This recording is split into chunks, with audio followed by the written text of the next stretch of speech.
इस अंतरिक्ष मिशन का आगे भारत में किस तरीके का प्रभाव देखने को मिल सकता है?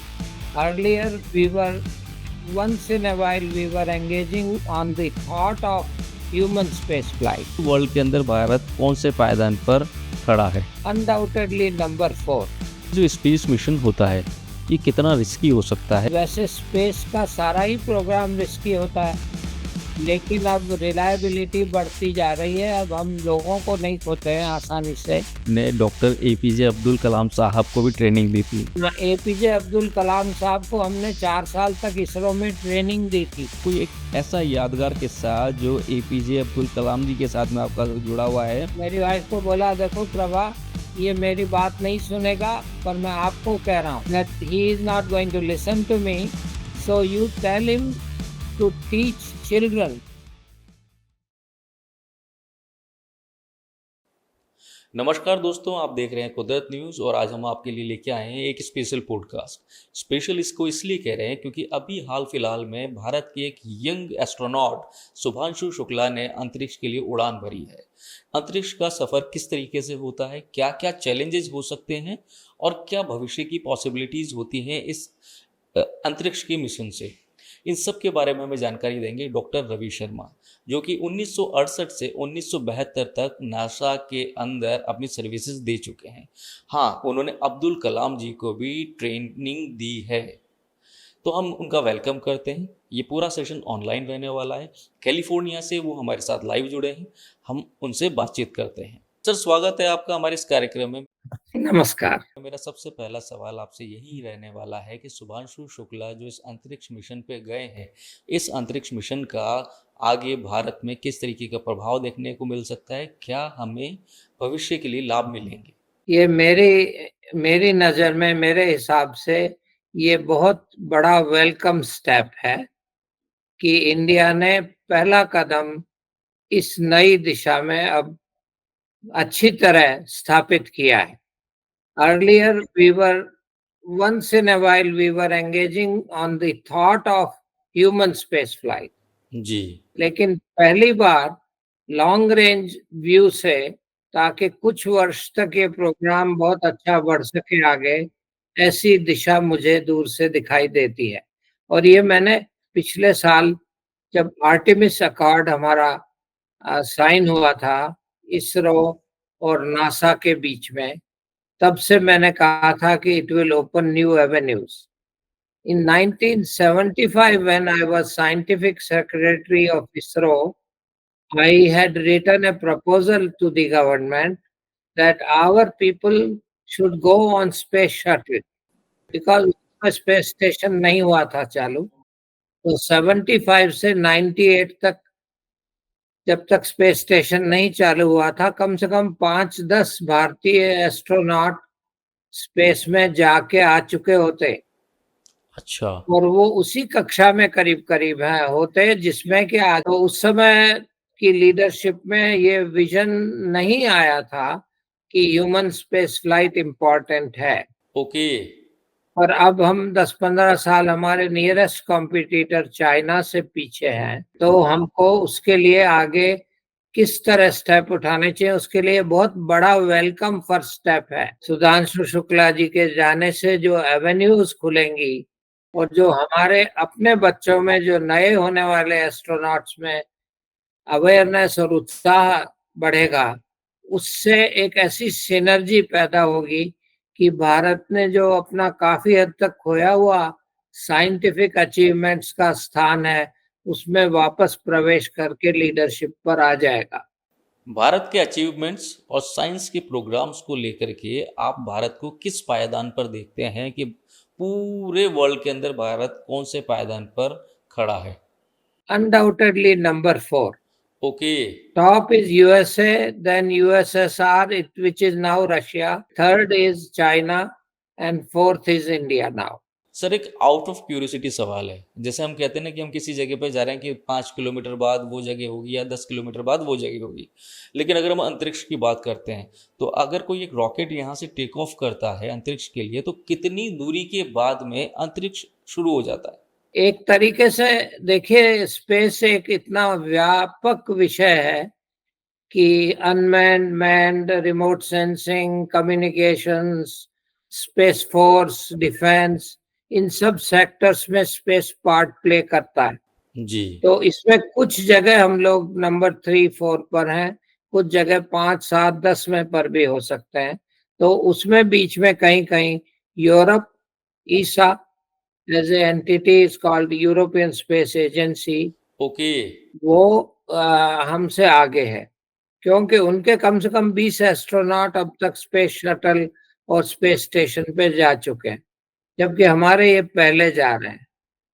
तो हमें ह्यूमन स्पेस फ्लाइट में कैचअप करना पड़ेगा, बहुत गैप है। अच्छा।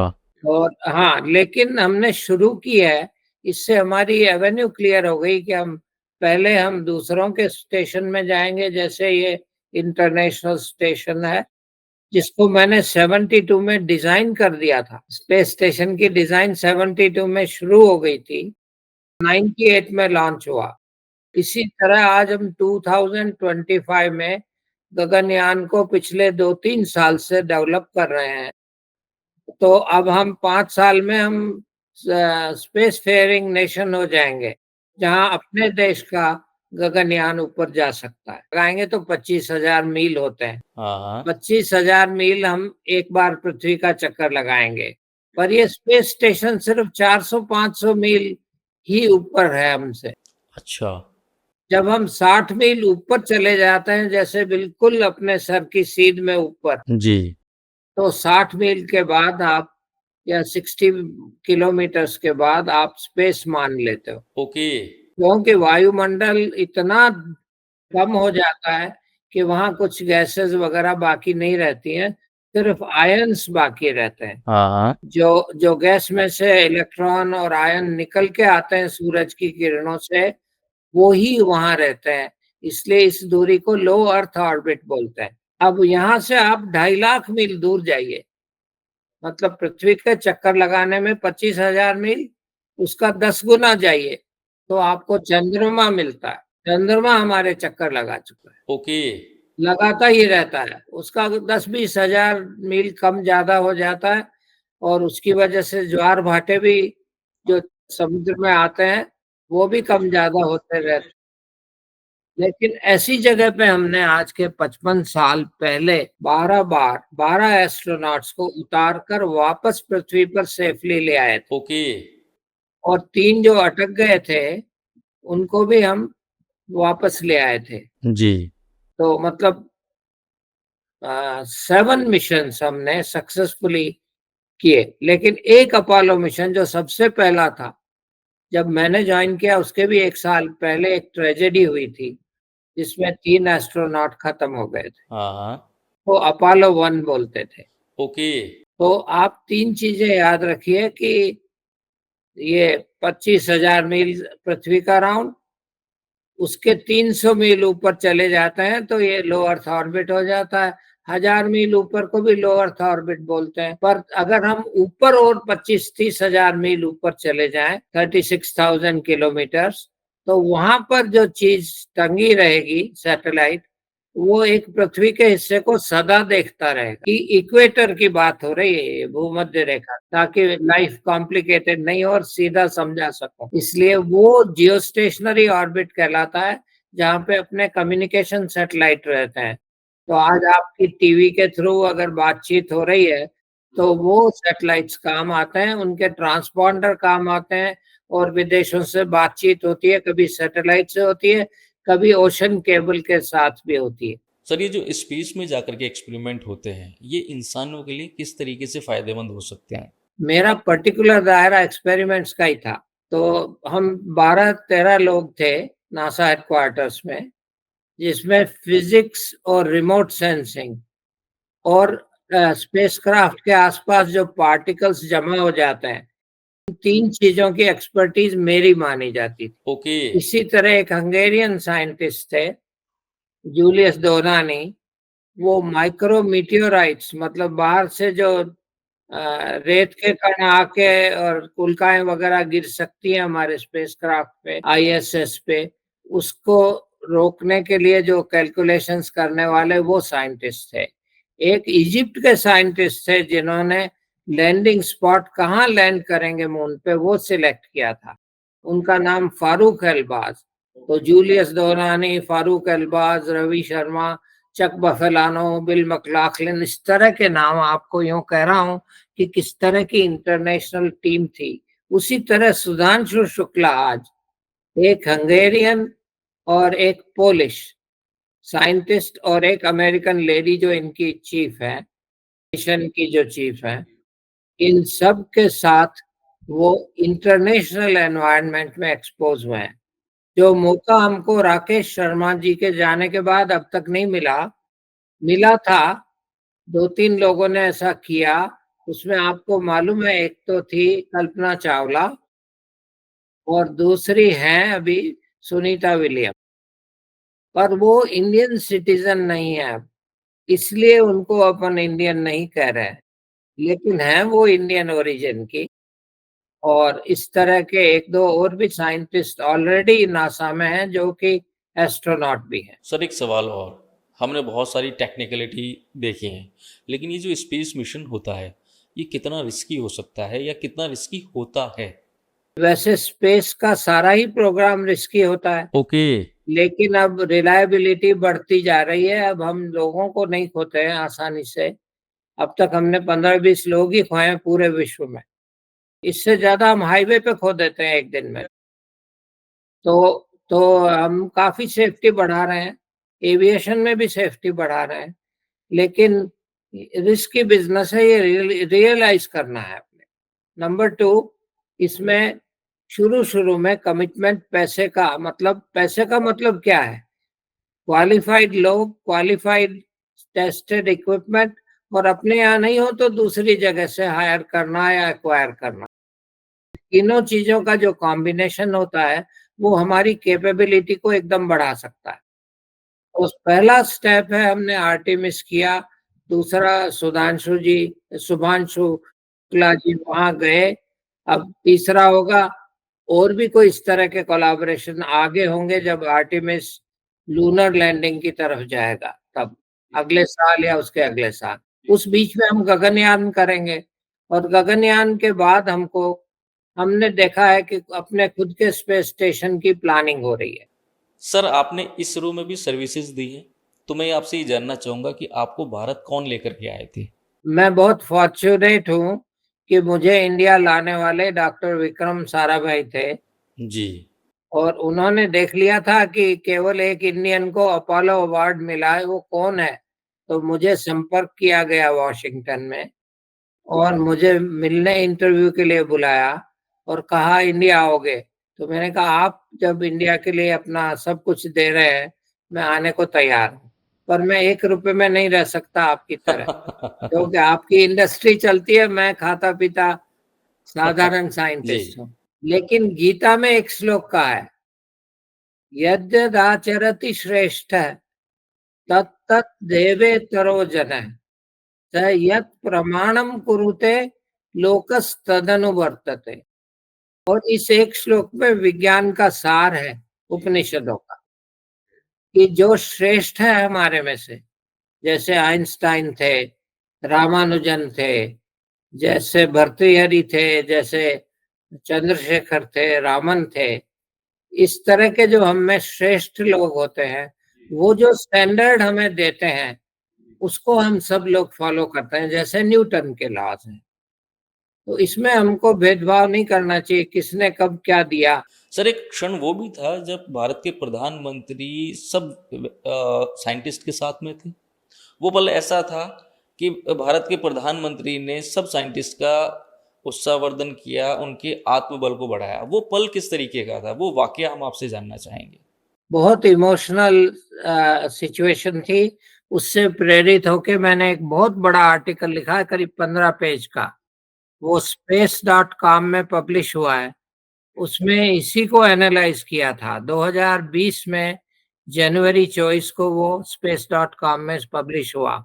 उसमें मैंने 3 बातें बताई थी कि अगर हमको आगे सफल होना है तो हमको एक तो ये कैपेबिलिटी क्रिएट करनी है कि अगर हम गलत जगह पर उतर जाएं तो वहां से उड़ के दूसरी जगह जा सके उसी मिशन में। तो उसको रीस्टार्ट बोलते हैं। और हॉप भी बोलते हैं, हॉपिंग, जैसे कंगारू हॉप करता है ना एक जगह से, वैसे। और दूसरा मुझे, मैंने कहा कि एक दूसरे को जोड़ने वाली प्रक्रिया करनी है, रांडेवू, जो कि हमने अभी स्पेडएक्स मिशन से इसरो ने कर दिया है। किया काफी देर से है, पहले ही हो जाना चाहिए था, लेकिन हो गया। तो हमने दो चीजें गगनयान के लिए प्रूव कर दी हैं। एक तो लैंड करने के लिए एस्केप टावर से लैंड, इमरजेंसी लैंडिंग कर सकते हैं हम।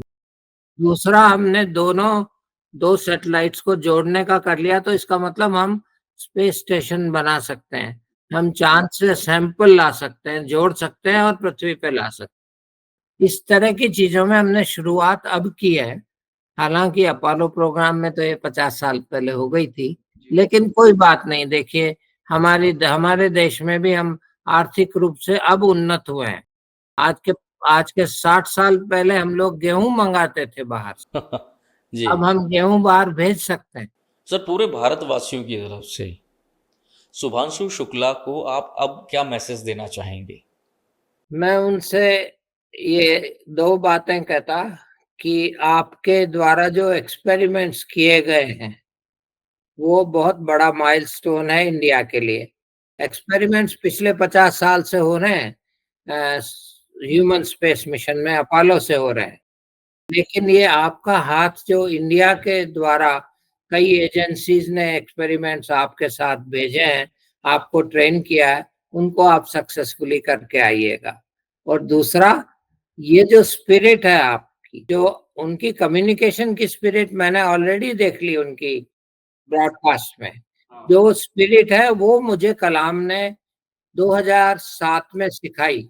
अच्छा। मैं अपनी मिसेस मिसेस के साथ प्रेसिडेंट हाउस में इनवाइटेड था। सर, हमने दर्शकों को बताया था कि आपने डॉक्टर एपीजे अब्दुल कलाम साहब को भी ट्रेनिंग दी थी। तो सर, वो किस्सा आपसे सुनना चाहेंगे। हाँ, एपीजे अब्दुल कलाम साहब को हमने 4 साल तक इसरो में ट्रेनिंग दी थी, जब मैं आया था तब। तो सारा एसएलवी का एवियोनिक्स और रॉकेट का इंटीग्रेशन था, उसमें उनके 2-3 असिस्टेंट डायरेक्टर थे, उनकी ट्रेनिंग मैंने की है। और एक दिन 2 दिन नहीं, 4 साल तक की है। तो वो मुझे सर बोलते थे। अच्छा सर, इसके बीच में मैं एक बात रोकूंगा आपको, लेकिन एक आउट ऑफ क्यूरियोसिटी एक और सवाल आता है कि कोई एक ऐसा यादगार किस्सा जो एपीजे अब्दुल कलाम जी के साथ में आपका जुड़ा हुआ है, जो आप हमसे शेयर करना चाहें। उन्होंने ये कहा था कि मेरी वाइफ को बोल रहे थे, क्योंकि उनको मालूम था मैं थोड़ा स्टबर्न टाइप साइंटिस्ट था। तो मेरी वाइफ को बोला, देखो प्रभा, ये मेरी बात नहीं सुनेगा, पर मैं आपको कह रहा हूँ कि, और वो सब अंग्रेजी में बोल रहे थे, that he is not going to listen to me, so you tell him to teach children, because he is a very good teacher of children. He taught my team, so he can teach children. तो मैं कोशिश कर रहा हूँ। आज अपनी ये भेंट है, ये इसी उद्देश्य से है कि कुछ यंग लोग इसको देखेंगे। सर, एक सवाल ये है कि हम देखते हैं कि भारत बहुत अच्छे से विकास की गति की रफ्तार को पकड़े हुए है। अब अगर हम टूरिज्म की बात करते हैं, तो जिस तरीके से टूरिज्म इस देश दुनिया में बढ़ रहा है, तो क्या ये एक स्पेस टूरिज्म की संभावनाएं कितनी प्रबल हो सकती हैं? अभी सबसे पहले चंद्रमा से पहले 3-4 चीजें करनी है, जैसे एक्सियम है। एक्सियम मिशन को भी आप एक तरह से स्पेस टूरिज्म ही समझो, क्योंकि हमने सिर्फ एस्ट्रोनॉट भेजे हैं अभी। हमने कोई छोटे मोटे इक्विपमेंट भेजे हैं, पहले कार्गो से भेज दिए होंगे, लेकिन हम एक्चुअली कैपेबिलिटी हमारी लॉन्च की और ये सब ह्यूमंस की अभी नहीं है। 2-3 साल में हो जाएगी, शुरू हो जाएगी। लेकिन इस तरह आपको मालूम है कि ब्लू ओरिजिन वगैरह के जो स्पेसक्राफ्ट है, वो स्पेस टूरिज्म कर चुके हैं, करीब 2-3 डजन लोग जा चुके हैं ऑलरेडी। ये जो starship type program Elon Musk ने चालू किया है, उस तरह के प्रोग्राम का सक्सेसफुल होना प्री रेक्विजिट है, जरूरी है। नहीं तो हम इतनी फ्रीक्वेंसी के साथ आना जाना नहीं कर पाएंगे। अगर ये सक्सेसफुल हो गया तो हम जा सकते हैं, आ सकते हैं। सर, अभी जो ये प्रोग्राम देख रहे हैं, कोई ऐसा टैलेंट जो आगे जाकर के एस्ट्रोनॉट बनना चाहे, चाहे वो गांव का हो, चाहे वो ढाणे का हो, चाहे वो शहर का बच्चा हो, उनके लिए आप क्या मैसेज देना चाहेंगे? आपकी आंखें सितारों की तरफ देखती रहें, उनसे प्रेरणा लेते रहें, इसकी रिस्क को भी समझें, इसके लिए जो रिसोर्सेस चाहिए उनको भी समझें और दूसरे कितने विषयों से स्पेस जुड़ा हुआ है उसको भी समझें, तो ये पृथ्वी पर बहुत बड़ा वरदान सिद्ध हो सकती है ये टेक्नोलॉजी। लेकिन इसको पीसफुल रहना जरूरी है, इसलिए इस दिशा में भी कुछ लोगों को कदम बढ़ाने हैं, ताकि आप बच्चे जिस जगत में बड़े हों वो वार से विदाउट वार हो और पीसफुल जगह हो। सर, जब एक एस्ट्रोनॉट अंतरिक्ष छू करके आया है, जब वो धरती पर वापस लौटता है तो उसकी फीलिंग्स कैसी होती है, वो किस तरीके से उस सब को वो बयान करता है, और यहाँ पहुँचने के बाद उसका हाल दिल क्या होता है? एक एस्ट्रोनॉट ने वापस आकर बोला था कि मुझे क्या अच्छा लगा, वापस पृथ्वी की सुगंध अच्छी लगी। तो अपने वेदों में लिखा है पुण्य गंध पृथिव्याम, इसलिए घूम फिर के अपना घर तो अपनी पृथ्वी है, इसलिए इसको भी सुंदर बना के रखना है और आंखें सितारों पर रखनी है और समझना है। जाते जाते हम आपसे भी यही कहना चाहेंगे कि आंखें सितारों पर रखकर कदम मंजिल की ओर बढ़ाते रहिए। सर, बहुत बहुत धन्यवाद आपका, आप हमारे शो में आए और इतना कीमती टाइम हमें दिया। और कुदरत न्यूज़ देखने वाले सभी दर्शकों का भी बहुत बहुत धन्यवाद। आपका यही प्यार है कि हमें इस तरीके की वीडियो, इस तरीके के पॉडकास्ट लेकर आने के लिए उत्साहित करता है। तो आपसे यही कहेंगे जाते जाते कि ज़्यादा से ज़्यादा लाइक, सब्सक्राइब और शेयर कीजिए। आपका यही प्यार हमें हमेशा मिलता रहे। धन्यवाद।